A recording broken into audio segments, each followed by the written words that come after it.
ये हमारे human health and disease में इम्यूनिटी टॉपिक का 4th लेक्चर है।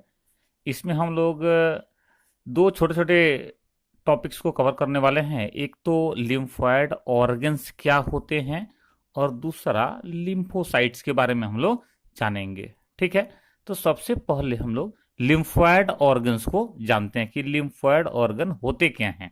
ठीक ना, ऐसा समझो कि लिम्फोसाइट्स जो सेल होते हैं एक प्रकार के डब्ल्यूबीसी होते हैं। अगले अगले पेज में हम लोग इसको डिस्कस करने वाले हैं।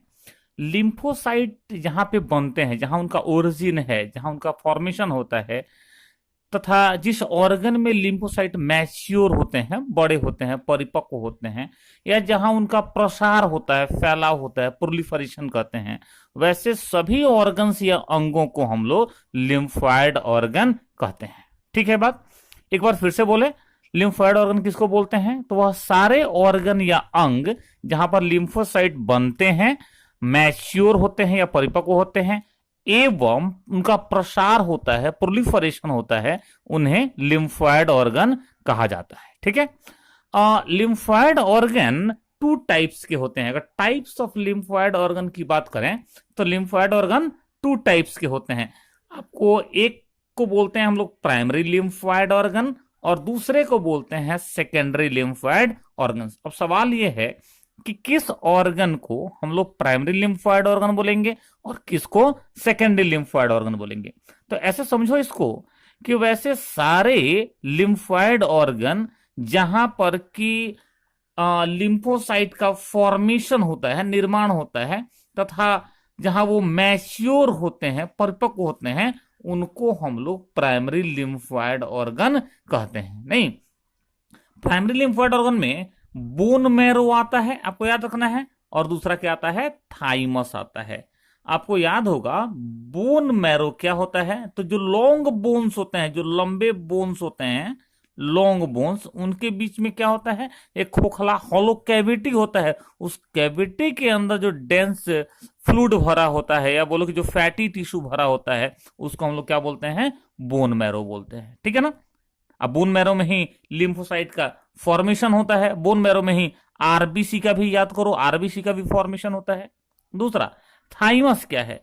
तो ये छोटा सा एक ऑर्गन है जो हमारे हार्ट के नजदीक प्रेजेंट होता है। नहीं, बच्चों में थाइमस का साइज बड़ा होता है, लार्ज होता है, लेकिन जैसे जैसे एज बढ़ता है, प्यूबर्टी आती है, इसका साइज छोटा हो जाता है, स्मॉल हो जाता है। ठीक है, तो ये दोनों क्या हो गया? बोन मैरो और थाइमस आपको याद रखना है, प्राइमरी लिम्फोइड ऑर्गन हो गए। ठीक है ना। फिर हम लोग अब सेकेंडरी लिम्फोइड ऑर्गन किसको बोलेंगे?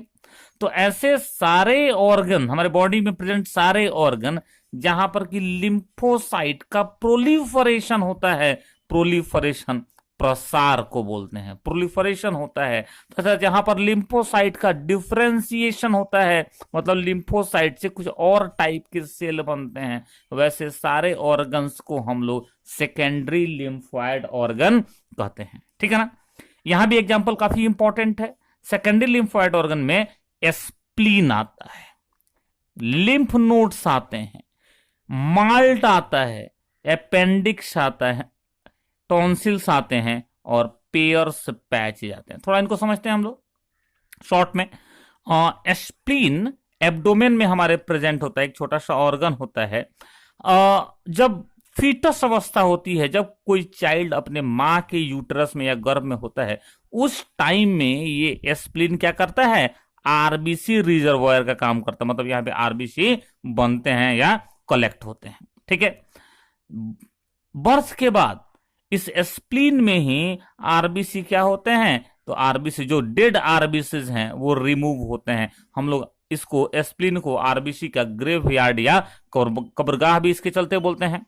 नेक्स्ट कहता है कि यहां पर ये क्या काम करता है लिम्फोइड ऑर्गन रूप में? तो इसमें क्या प्रेजेंट होते हैं? तो यहाँ पे लिम्फोसाइट प्रेजेंट होते हैं और फैगोसाइट्स प्रेजेंट होते हैं। एक तो हो गया स्प्लीन।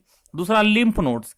लिम्फेटिक सिस्टम जो हमारा है, उसमें छोटे छोटे सॉलिड स्ट्रक्चर प्रेजेंट होते हैं, जिनको हम लोग लिम्फ नोड्स कहते हैं। और ये लिम्फ नोड्स क्या करते हैं? तो माइक्रो ऑर्गेनिज्म को, सूक्ष्म जीवों को पकड़ते हैं या ट्रैप करते हैं।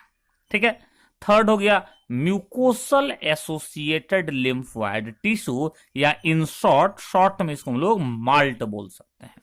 ठीक है ना।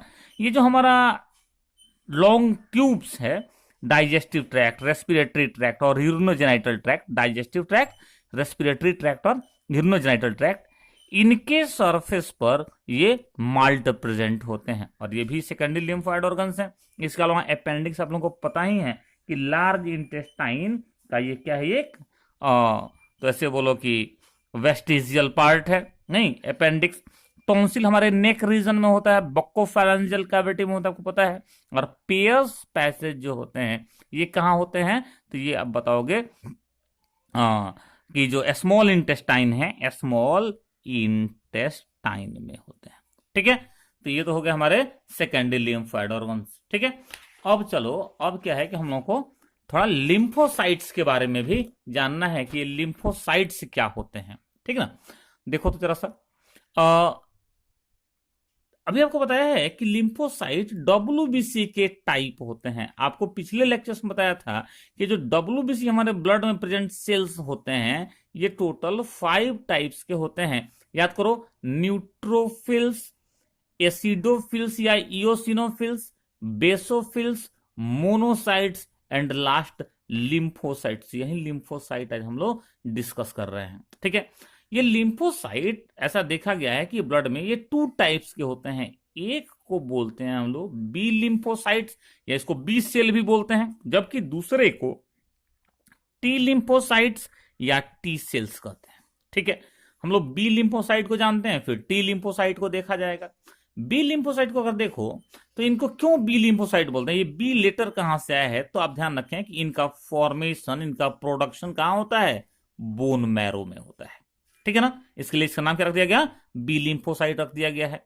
बी लिम्फोसाइट करते क्या हैं, तो आप बताएंगे कि बी लिम्फोसाइट्स जो हैं वो एंटीबॉडीज का प्रोडक्शन करते हैं। एंटीबॉडीज बनाते कौन है हमारे बॉडी में, कौन से सेल, आप बोलेंगे बी लिम्फोसाइट्स बनाते हैं। आपको तो याद ही है, एंटीबॉडीज कराया था पिछले लेक्चर में, नहीं आपको बताया था कि क्या होते हैं, प्रोटेक्टिव केमिकल्स होते हैं जो प्रोटीन के बने होते हैं। ठीक है ना, तो ये एंटीबॉडीज को बनाता कौन है, बी लिम्फोसाइट्स बनाते हैं। एंटीबॉडीज या बोलो कि बी लिम्फोसाइट के कारण हमारे बॉडी में जो इम्यूनिटी डेवलप होता है उसको हम लोग एंटीबॉडी मेडिएटेड और ह्यूमरल इम्यूनिटी कहते हैं। आपको ध्यान रखना है, एंटीबॉडी मेडिएटेड या ह्यूमरल इम्यूनिटी क्या है, तो एंटीबॉडी के चलते हमारे बॉडी में जो इम्यूनिटी डेवलप हो रहा है वही एंटीबॉडी मेडिएटेड इम्यूनिटी है। ठीक है, अब आ जाओ टी लिम्फोसाइट या टी सेल्स पर। तो ये जो टी लिम्फोसाइट्स हैं, आपको ध्यान रखना है कि ये कहां मैच्योर होते हैं, कहां बनते हैं, ये थाइमस में बनते हैं। ठीक है ना, और ये जो टी लिम्फोसाइट्स हैं ये भी क्या करते हैं, ये भी हेल्प करते हैं इम्यूनिटी में।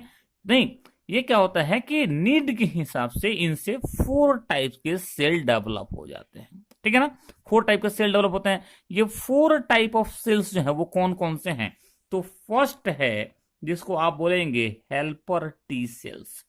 नहीं, हेल्पर टी सेल्स क्या है, तो एक टाइप का टी लिम्फोसाइट है। नहीं, ये करता क्या है, तो ये बी लिम्फोसाइट को स्टिमुलेट करता है, जगाता है, या बोलो कि हेल्प करता है। किस काम के लिए स्टिमुलेट या हेल्प करता है, तो आप बोलेंगे कि एंटीबॉडीज को बनाने के लिए। नहीं, हेल्पर टी लिम्फोसाइट्स क्या करते हैं, तो बी लिम्फोसाइट्स को एंटीबॉडी फॉर्मेशन के लिए स्टिमुलेट या हेल्प करते हैं। ठीक है, सेकंड हो गया साइटोटॉक्सिक या किलर सेल्स बोलने हैं आपको, किलर टी सेल्स। ठीक है ना, ये क्या करते हैं, तो ये एंटीजेंस को या पैथोजेन को डिस्ट्रॉय करते हैं। एक प्रोटीन का फॉर्मेशन करते हैं ये, और उस प्रोटीन को हम लोग पोरीन कह सकते हैं। नहीं, ये क्या करता है, ये सेल को डिस्ट्रॉय करता है, कैंसर सेल को भी डिस्ट्रॉय कर देते हैं ये। नहीं, कहता है कि एक चीज और ध्यान देने लायक है कि जो ऑर्गन ट्रांसप्लांट होता है उसके रिजेक्शन के लिए रिस्पॉन्सिबल होते हैं। हम लोगों ने लिखा है responsible for organ transplant rejection, organ transplant rejection के लिए ये रिस्पॉन्सिबल होते हैं। नेक्स्ट आओ सप्रेसर टी सेल्स। नहीं, सप्रेस कर देना, रोक देना, दबा देना। नहीं, तो एक सप्रेसर टी सेल्स क्या है या क्या करते हैं, तो लिखे हम लोग कि suppress lymphocytes to destroy own cells, हमारे बॉडी के सेल को बी लिम्फोसाइट और जो बाकी टी लिम्फोसाइट है वो डिस्ट्रॉय नहीं करें, इससे कौन बचाते हैं? सप्रेसर टी सेल्स बचाते हैं। नहीं, इम्यून रिस्पॉन्स के बाद बी लिम्फोसाइट और टी लिम्फोसाइट को सप्रेस करने का काम सप्रेसर टी सेल्स करते हैं। नहीं, और जो लास्ट टाइप है इसका, उसको हम लोग बोलते हैं क्या? उसको हम लोग बोलते हैं memory T cells. Memory T cells क्या करते हैं? तो retain memory of antigen specificity for future, मतलब एंटीजन के मेमोरी को फ्यूचर के लिए क्या करते हैं? रिटेन करते हैं, अपने अंदर में बना के रखते हैं। नहीं, तो ये 4 टाइप के सेल डेवलप होते हैं किससे? टी लिम्फोसाइट से। एक चीज ध्यान देने लायक है कि टी लिम्फोसाइट से डेवलप होने वाले जो हेल्पर टी लिम्फोसाइट्स हैं, साइटोटॉक्सिक या किलर सेल्स और मेमोरी सेल्स, ये सब मिला के जो हमारे बॉडी में एक इम्यूनिटी डेवलप करते हैं, उसको हम लोग बोलते हैं सेल मेडिएटेड इम्यूनिटी या सीएमआई, या इसी को बोलते हैं सेल मेडिएटेड इम्यून रिस्पॉन्स। नहीं, तो ये हुआ कि भाई एएमआई क्या है? एंटीबॉडी मेडिएटेड इम्यूनिटी, या बोलो एएमआई, और हम लोग क्या देखे? सीएमआई भी देखे, ठीक है ना। तो आज के लेक्चर में हम लोग लिम्फोइड ऑर्गन, उनके टाइप, प्राइमरी और सेकेंडरी लिम्फोइड ऑर्गन, फिर लिम्फोसाइट क्या है, लिम्फोसाइट के टाइप्स, बी लिम्फोसाइट्स और टी लिम्फोसाइट्स, टी लिम्फोसाइट से बने हुए 4 टाइप के cell, helper T cells, cytotoxic cells, suppressor cells और मेमोरी सेल्स को देखे। इनके साथ साथ एंटीबॉडी मेडिएटेड इम्यूनिटी क्या है और सेल मेडिएटेड इम्यूनिटी क्या है, इसको देखा। नेक्स्ट लेक्चर में इम्यूनिटी से रिलेटेड और कुछ छोटे छोटे टॉपिक्स इनको हम लोग एक साथ कवर करेंगे। Thank you.